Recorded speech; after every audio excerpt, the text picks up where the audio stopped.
ধন্য ধন্য বলে তারে বেঁধেছে এমন ঘর। আসসালামু আলাইকুম বন্ধুরা, দেখো প্রত্যেকটা রুম এলোমেলো করে ফেলেছি পরিষ্কার করবো বলে। ফ্যানগুলা ঈদের ছুটিতে বাসায় যাওয়ার আগেই, সাভারে যাওয়ার আগে ক্লিন করে যেতে পারি না, এসে দেখি একদম সাদা হয়ে আছে। প্রায় 1 মাস ধরে ফ্যান ক্লিন করা হয় না, তো আজকে উদ্যোগ নিয়েছিলাম যে সব কিছু ক্লিন করেই ছাড়বো। বাচ্চাদের স্কুলে রেখে আসার পরই শুরু করে দিয়েছিলাম পরিষ্কারের অভিযান। এত বেশি নোংরা হয়েছিল সব কিছু, খুব অস্বস্তি লাগছিল। আর আমার বাচ্চারা 2টা ছেলে একসাথে মানুষ করছি, তো তারা সারাক্ষণ ঘর এলোমেলো করে রাখে, যদিও সবার বাচ্চারাই। দেখো ফ্যানটা কেমন হয়ে আছে। এটা হচ্ছে ড্রয়িং রুম, আমার মোট 3টা রুম। সামনের রুমে, এটা সামনের রুম, তারা খেলাধুলা করে। তো স্বাভাবিকভাবেই অপরিষ্কার দেখতেও ভালো লাগে না, তাই আজকে ক্লিন করে ফেললাম। আমার ভিডিওতে যেহেতু এটা ক্লিক করেই ফেলেছো, অবশ্যই পাশে থাকবা লাইক কমেন্টস করে। আর দেখো আমি অবশেষে বাসাটা ক্লিন করেই ফেললাম, নতুন চাদর বিছালাম। কেমন হয়েছে? বাচ্চাদের স্কুল শুরু হয় 8:30 থেকে। তারপর বাসায় এসে হাজবেন্ডকে অফিসে পাঠানোর পর শুরু হয় যুদ্ধ। এই টাইমটার মধ্যেই কিন্তু আমি সকল ধরনের রান্না বান্না, ঘর গোছানো সব কিছু করে ফেলি, কারণ পরে আর সময় পাওয়া যায় না। বাচ্চাদের স্কুল থেকে নিয়ে আসার পরে এত টায়ার্ড লাগে, আর তাদেরকে গোসল করানো, খাওয়ানো সব কিছু মিলে কিন্তু একটা মায়ের অনেক বেশি ব্যস্ততা, তাই না?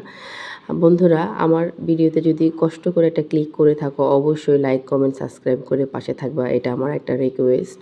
কারণ সবাই সবার পাশে না থাকলে এগিয়ে যাওয়া সম্ভব নয়। আর প্রত্যেকটা মানুষই একটা স্বপ্ন নিয়ে, একটা আশা নিয়ে একটা পেজ খুলে, অবশ্যই সবাই আমাকে সাপোর্ট করবা।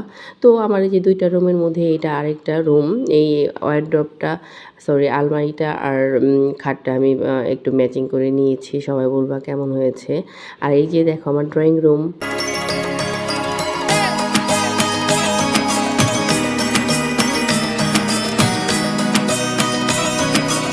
বন্ধুরা, অনেক শখ করে মানুষ তার ঘরটা সাজায়। আর এই ফ্যানটা আমার হাজব্যান্ড অনেক শখ করে কিনেছে। তো সাদা হয়ে গেলে একটু খারাপ লাগে, অপরিষ্কার হয়ে গেলে। যেহেতু কালো ফ্যান, সাদা হয়ে গেলে অনেকটাই বোঝা যায়।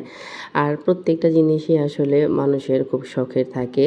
বন্ধুরা, একদিন আমার সোফাটা আনকভার করে তোমাদের দেখাবো। এটা আমার শ্বশুর তার পছন্দে, তার নিজের হাতে গাছ বোনা দিয়ে বানিয়ে দিয়েছে, গাছ দিয়ে। এই এত সুন্দর হয়েছে। আর আজকে তোমাদের সাথে অনেক মজার একটি রেসিপি শেয়ার করব, দেখো। গাইস, এই ইলিশ মাছ আর মিষ্টি কুমড়া যে আমার কতটা পছন্দ, আমার মনে হয় কোটি বাঙালির অনেক পছন্দের একটি খাবার।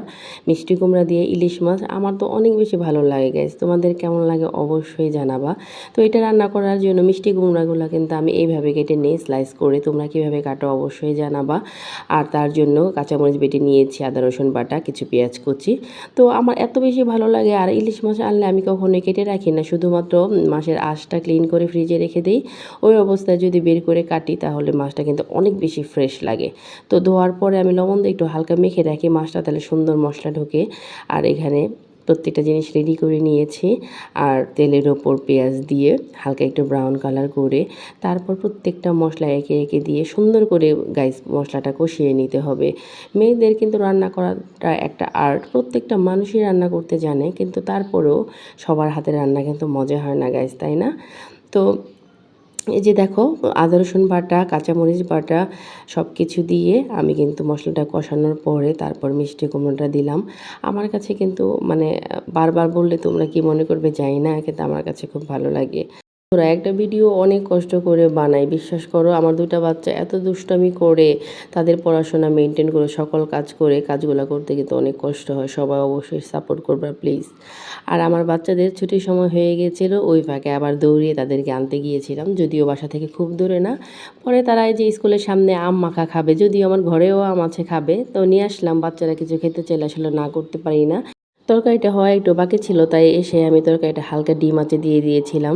যে কোনো তরকারি কালার সুন্দর হওয়ার জন্য কিন্তু তরকারিটা একদম ডিম আঁচে দিয়ে দিতে হবে, তাহলে কালারটা এত অসাধারণ হয়। দেখো বন্ধুরা,